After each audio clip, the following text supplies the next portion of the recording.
Hi friends, today I will give you my honest opinion on the Nihongo Challenge series that I used to prepare for this year's JLPT in summer. This book series consists of 3 different books, one for vocabulary, one for kanji, and also one for reading and grammar. The book series only offers those 3 books, so there are no books for N3, N2 or N1, or even N5, except for the Kanji Book, which is N5 and N4. So if you want to continue your Japanese studies after finishing those books, you would have to use the Somatome books going forward, which are also by the same publisher. The main difference between the Somatome series and the Nihongo Challenge series is that the Nihongo Challenge series focuses more on grammar and reading and tries to build up those skills especially. And the Somatome series focuses on all skills, so also on listening. It has a more even approach to building up all the different skills and is a bit easier when it comes to the exercises. I used those books as my main resources for studying for the JLPT next to the Shin Nihongo Gohyakumon book and also the Shinkansen reading and listening book. The grammar and reading practice book begins with a short explanation of the JLPT and how to use the book. Then you get 32 chapters of grammar practice. For every chapter you have 1 or 2 introduction sentences and an overview of the grammar points on one page, and example sentences for the grammar points on the other page. On the next page you get 10 sentences where you have to choose the right answer out of 4 possibilities, like it would be the case in a JLPT. On the last page of every chapter you either have a table of verb conjugations, conversation examples, or a little quiz to test your knowledge even further. After every 4 chapters you will get a revision test where you can test your knowledge on the last 4 chapters. At the end of the grammar section you also get a table for transitive and intransitive verbs and also a multiple page overview over the different conjunctions.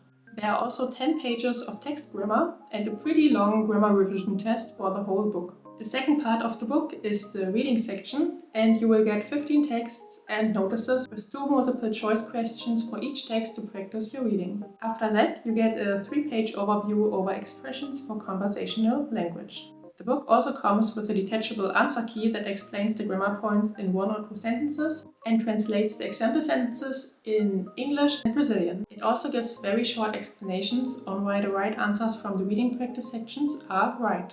The structure of the Kanji book is very straightforward.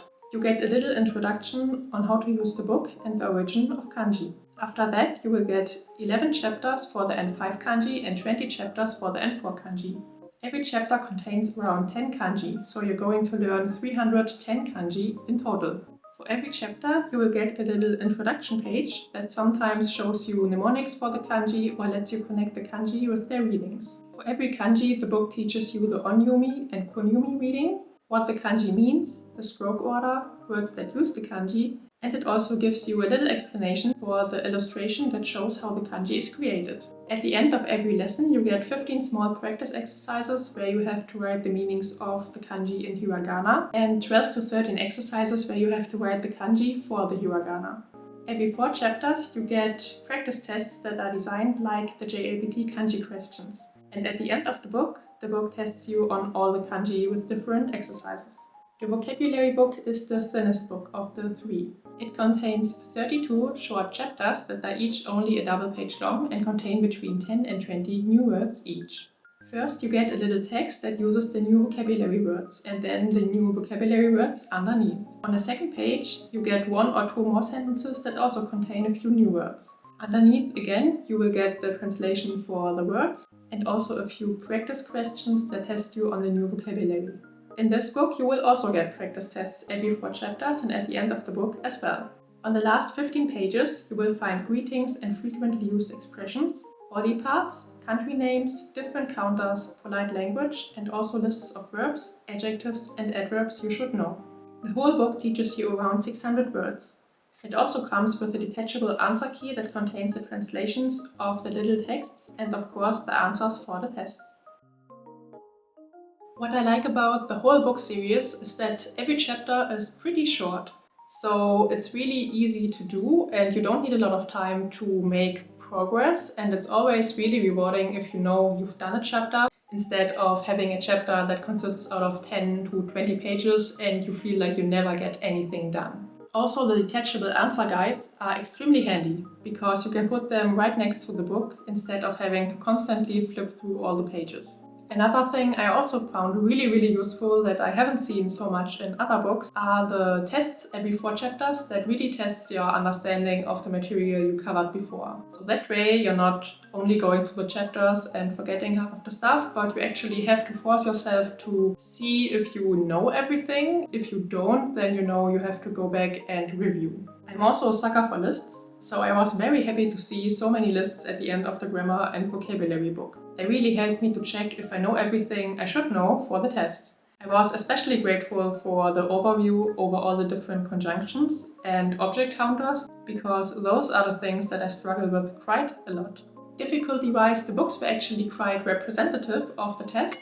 I even think that some of the grammar exercises at the end, like the ones that tested you on the whole book, were actually a bit more challenging than the actual JLPT, at least the one this year. After finishing the grammar and the vocabulary book, I felt really good prepared for the JLPT. But when it comes to the kanji book, I think it was a huge waste of paper and money, to be honest. For being such a thick book, I don't think the kanji book provided enough exercises, and I didn't find it to be really helpful. It only taught you how to recognize kanji, but not really how to use them. I mean, if you're only preparing for the JLPT and you don't want to use Japanese in your everyday life or produce output, then of course it's fine, because the JLPT also only tests you on recognizing the kanji, but I don't think it was helpful in developing your skills overall, like outside of the JLPT. For the grammar book, I would have also liked more exercises, because 10 practice questions for 4 different grammar structures are just not enough to practice. And there were also no output exercises, and of course, again, in the JLPT you only have to recognize stuff, but I don't know, I didn't find it that helpful to really learn the things, only to recognize things, which is not really helpful in the long run. And when it comes to the reading section, I also didn't really like it, because I don't think that the explanations for the right answers, like why they are right, were really useful. I think the Shinkansen master book, like the reading book, did a way better job in explaining why the right answers are the right answers, and it also delivered more value, I think. So I would recommend the Shinkansen reading book over the reading section in the grammar and reading book. In Japan, you pay around 1,200 and 1,400 yen for each book, which is quite cheap, but again, when you buy the book imported, like I did, I paid around 20 to 25 euros per book, which was alright, I think, but again, I don't think the kanji book was worth the price. The grammar and the vocabulary book, I would pay the price again, but not for the kanji book. For the vocabulary book, I needed 3 months to complete it, and I did 2 to 3 chapters every week. The kanji book I finished in 2 months, because I already knew quite a lot of the kanji and I only used it for review most of the time. The grammar part I finished in 2.5 months, and the reading section I finished in 1.5 months. I think aiming for 3 months to finish all of the books is a quite reasonable goal, so this is definitely doable if you have maybe around 2 hours a day to study. The books are pretty self-explanatory except for the grammar part. Since there's no English translation for the grammar points within the actual book, it was quite hard to get used to it. I only found out later that there are English explanations for the grammar points in the answer key, but this was only after I finished half of the book. On the other side, the grammar part really eases you in slowly, because the first few chapters contain really basic and 5 grammar structures and don't overwhelm you with all of the new stuff you have to learn. So, would I recommend the books? For the vocabulary book, it's definitely a clear yes. I would always buy it again, and I think the Somatome vocabulary book is quite similar. So I think I might get this as well in the future, but again, I already have one vocabulary book for the N3, so I don't know if I really need it. but I would buy it if I would need it.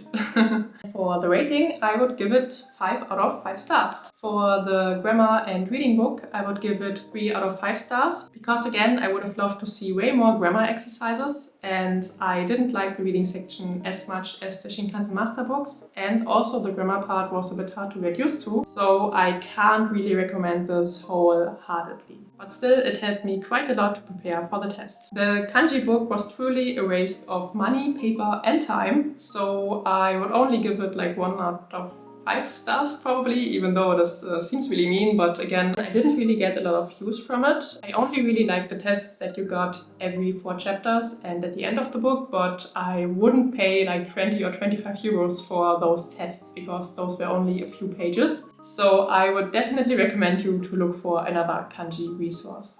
I heard a lot of people rave about the Mastering Kanji series, so maybe you could look into that. Or also, I personally like the Kanji Look and Learn book, but this is not really for a specific JLPT level. Those are just like, in general, more beginner-friendly kanji, but you also get kanji from N2 and N3, so it's all mixed up. Do you also have experience with the Nihongo Challenge books?